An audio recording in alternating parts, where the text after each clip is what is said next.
Hello friends, இன்றைக்கி இந்த வீடியோவில் சிம்பிளாக சாண்ட்விச் எப்படி பண்ணலாங்கிறத பார்க்கலாம். எல்லா ப்ரெட்டையும் நல்லா தவாவில் போட்டு சூடு பண்ணி பரட்டி ஃபஸ்ட்டு எடுத்து வச்சுக்கலாம்.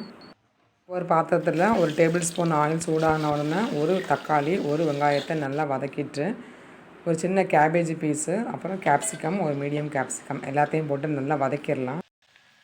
1/2 டீஸ்பூன் சில்லி பவுடர், அதுக்கப்புறம் ஒரு 1/4 டீஸ்பூன் கரம் மசாலா பவுடர், அதுக்கப்புறம் ஒரு 1/2 டீஸ்பூன் சால்ட்டு எல்லாத்தையும் போட்டு நல்லா வதக்கிட்டு ஒரு 3/4 வேக்காடு வெந்ததுக்கப்புறமா ஒரு முட்டையை உடச்சி ஊற்றிக்கலாம். வேணும்னா கூட ஒரு எக்கு கூட போட்டுக்கலாம்.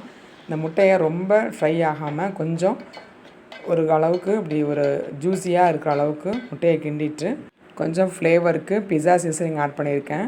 அது ஆப்ஷனல் தான்.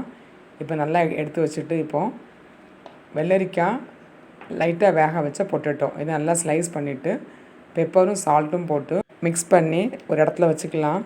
எல்லா ஃபில்லிங் ரெடி ஆயிடுச்சு. இப்போது அந்த ப்ரெட்டை தவாவில் அரேஞ்ச் பண்ணிவிட்டு அந்த பொட்டேட்டோவையும் வெள்ளரிக்காயையும் ஸ்ப்ரெட் பண்ணி வச்சுட்டு இப்போ மிக்ஸ் பண்ணி வச்ச காய்கறி மிக்ஸையும் எடுத்து அதில் ஸ்ப்ரெட் பண்ணிடலாம்.